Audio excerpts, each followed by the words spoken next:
Shyam steel flexi strong TMT बार, ये strong के साथ फ्लेक्सिबल भी है। आपदा मुसीबत कोई भी आए, ये घर को अटूट बनाए। जब टीएमटी फ्लेक्सी स्ट्रॉन्ग, तो घर रहे हमेशा के लिए स्ट्रॉन्ग।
প্রাথমিক স্তর থেকে কম্পিউটার শিক্ষা প্রদান করতে হবে।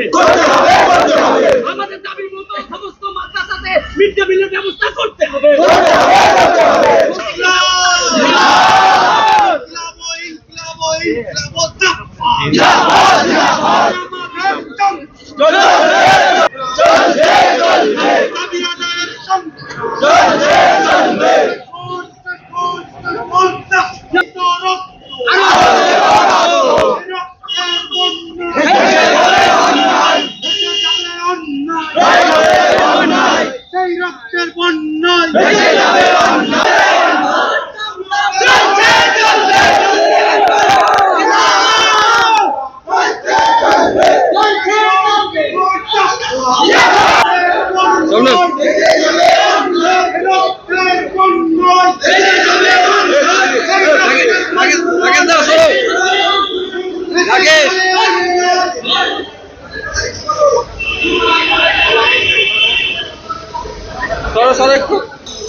অবশিষ্ট 301 জনকে অবিলম্বে নিয়োগ চাই।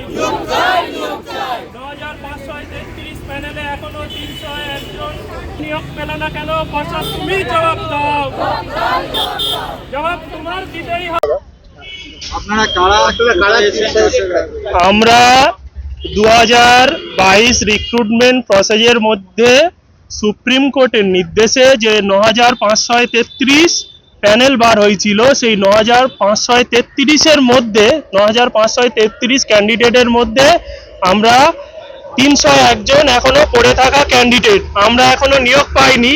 কিন্তু পর্ষদ সব জায়গায় বলে বেড়াচ্ছে মিথ্যা কথা যে আমরা 9533 প্যানেল কমপ্লিট করে দিয়েছি। আজ 1.5 বছর আগে সুপ্রিম কোর্ট থেকে এই অর্ডার বের হয়। 1.5 বছর হয়ে গেল, প্রতিবারই আমরা আসি, আমাদের ভাঁওতাবাজি গল্প শোনায় তোমাদের হয়ে যাবে, দেখো না আমরা কি করি, তোমরা ওয়েবসাইট ফলো করো, কিন্তু আজ 1.5 বছর হয়ে গেল আমরা এখনো কিন্তু নিয়োগ পাইনি। আজকে আপনারা কি করলেন এখানে? আজকের আমরা এখানে এলাম পর্ষদের সাথে দেখা করব, সভাপতি বা সেক্রেটারির সাথে দেখা করব, সেই মর্মে এলাম। সেই মর্মে পুলিশ আধিকারিকরা আমাদের কয়েকজন প্রতিনিধিকে ভিতরে নিয়ে গেল, তারা কথা বলতে গেছে। জানাবো, আমাদের 1.5 বছর হয়ে গেল আমরা এখনো নিয়োগ পাচ্ছি না। আমরা সুপ্রিম কোর্টের নির্দেশে ভ্যালিড প্যানেলের মধ্যে আমরা 301 জন অবশিষ্ট পড়ে আছি। কোর্টের নির্দেশে যদি আমাদের চাকরি না হয় তাহলে আর কোথায় গিয়ে হবে বলুন? আমরা তো বাচ্চাদের লেখাপড়া শেখাবো, এই যে আমরা 1.5 বছর পড়ে আছি রাস্তায়, তাদের বাচ্চাদের শিক্ষা দিতে পারছি না। যেমন আমরা ক্ষতিগ্রস্ত হচ্ছি, বাংলার যে অগণিত ছোট ছোট বাচ্চা ছেলে মেয়েদের আমরা শিক্ষা দেব, তাদেরও তো স্বার্থটা দেখতে হবে, তারাও তো আমাদের শিক্ষার হাত থেকে বঞ্চিত হচ্ছে। আমার নাম পার্থ সারথী ঘোষ। ये स्टाइल का मामला है, रूपा फ्रंटलाइन।